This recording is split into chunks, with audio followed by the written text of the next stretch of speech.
Jackson the Traveler! Didn't expect to see you here! This surprise meeting is pretty sick.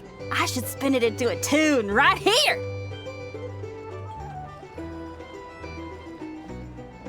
I sure am. Having a ball, to be honest. Fun is where the inspiration lies. Most of my songs might be about rebellion and breaking down prejudices and all that, but that doesn't mean I have to beat a serious rhythm all the time. Too much of a downer really ruins the feel of a song. You gotta keep it bright sometimes, you know? You gotta relax and recharge. That way, you'll be ready to kill it when it's time to perform.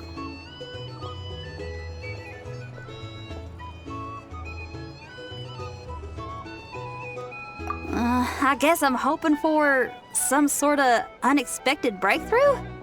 I've been so focused on writing new material, but everything I come up with feels old and stale. I need something new. So I decided to take a holiday to try escaping this prison I've built for myself.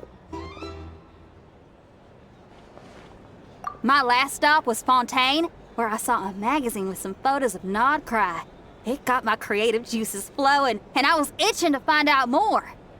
Well, after looking into it, it turns out the whole atmosphere and way of thinking out here are like nothing I've encountered before. There's some group called the Frost Moon Scions who lean into some pretty far-out instrumentation. So I was thinking, maybe I could take some inspiration from the local folk scene and incorporate it into my own music. Sure! I want to try adding a few flutes and keys, plus some of the more out-there melodic phrasing. Obviously, I can't just flip genres completely. Still gotta keep the core lyrical and musical themes intact. Anyway, when I got to Nasha Town, I bumped my guitar case on some corrugated iron, and it made this really funky sound. I got this sudden flash of inspiration. I shouldn't just be looking for new instruments to improve my music.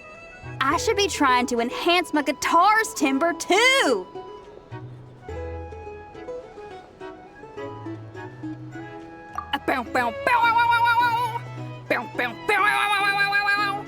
Oh, something like that.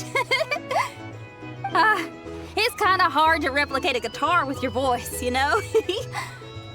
Basically, I'm going for something punchy, compact, clean, and absolutely savage.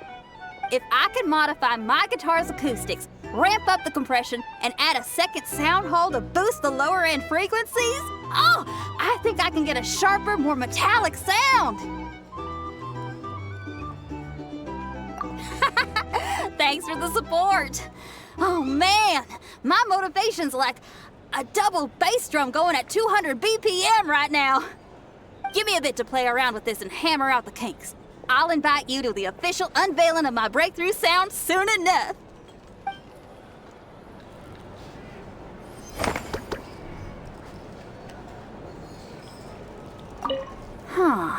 What style should I aim for with my next song?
Repairs complete. It was just an old circuit. Nothing serious. Such remarkable efficiency, Miss Inefa. If it weren't for you, this streetlight would have had me stumped. If it had proven beyond fixing, I may have had to take my own lantern and hang it in its place. Aino previously proposed a solution. She said she could train the Ratniki so they'd have the basic knowledge to perform simple tasks, like repairing circuits. That way, you wouldn't need to inform Aino every time a streetlight goes out and then wait in the dark until I arrive to repair it. Yes and no. Strictly speaking, maintaining the brightness of the lights has been their traditional role. Before the use of Kuvaki became widespread, the streetlights were powered by regular oil. Back then, people were needed to light and extinguish the flames. Because of how dangerous said streets were at night, the Ratniki took on this role. They already carried lanterns, in any case, and were adept at using them while fighting. But as I'm sure you've already noticed, the current streetlights are powered by Kuvaki, and it's not so easy to light or extinguish them using traditional means. Because of this, whenever a light goes out nowadays, all I can do is stand here helplessly and wait for a professional to come along and solve the problem.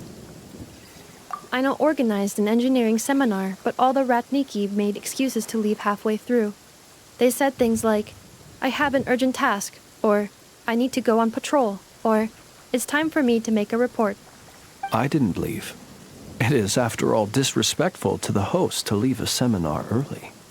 True, but the biscuits you brought were too much of a distraction for Aino. She stopped teaching completely. And then I was so busy trying to stop her from eating that I could not take over the seminar. So please, the next time you attend a class of any kind, don't bring anything sweet that might attract Aino's attention.